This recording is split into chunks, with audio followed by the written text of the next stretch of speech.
Hi, my name is Ilse McDonald. I was born in South Africa, and at the age of 9 my mum died, and as a result of that death my father decided to start going back to church, and he enrolled my sister and myself in a Seventh-day Adventist school. Just as I entered high school, we were being taught some of the religious stuff of the Seventh-day Adventist Church, and one of the things was to be shown some slides that goes back to the early 1900s. One picture in particular stood in my mind, and that was that of a lady who was sitting on what looked like either a chair or a wheelchair on the back of a hay cart, and she was heavily dressed in a coat and obviously cold, and she was speaking to a large group of people around her. What she actually was doing was preaching, and this lady's name was Ellen G. White. She was a most important person within the denomination of the Seventh-day Adventists, and without even thinking about it, I pointed to that picture and said to the person next to me, "That's what I'm going to do." As I grew up, I became a rebellious little brat, like a lot of other folk at that age, and left the church. Did many things that probably you guys would roll up your eyes at. But I came to a place where by that time I was married and I had 2 children.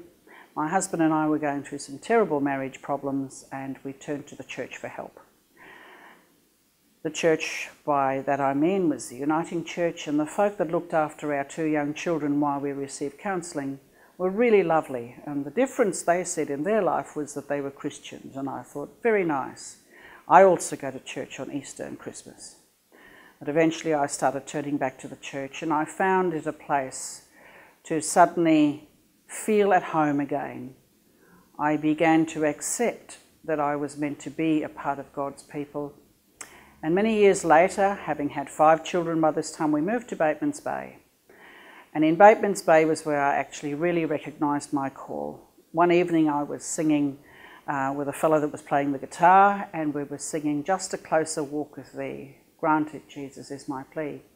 That was a song that I used to sing as a kid in the Seventh-day Adventist Church, and I would travel around from church to church with a friend of mine, and I would sing and she would play the piano.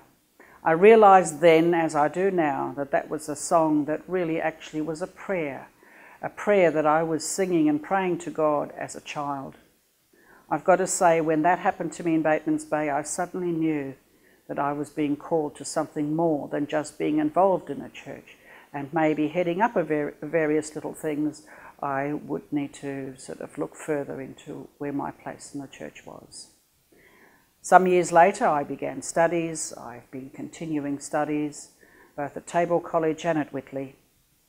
I was involved in a church in Chelsea where something strange happened to me one day. We were preaching out of a book that we had been putting sermons into. I think it's The Purpose-Driven Life. And I would preach one week, and the senior pastor, Neil Joe Surya, would preach the other week. And while he was preaching one day, I just started crying and crying and crying, and I couldn't stop myself. At the end of the service, he wanted to know what was wrong, and I honestly couldn't speak. It didn't matter how I approached the subject, I just could not stop crying. Eventually I went home and I wrote a 4-page, foolscap page letter to him explaining that I really had felt this most amazing thing that I could relate to having felt twice before in different churches. A strong, strong call that I just needed to completely hand my life over to the Lord for him to do whatever God wanted to do in my life. And that was the point at which I applied for ordination. It's been several years now, and I'm really looking forward to this because I know this is what God has called me to. And I'm really happy to be doing this.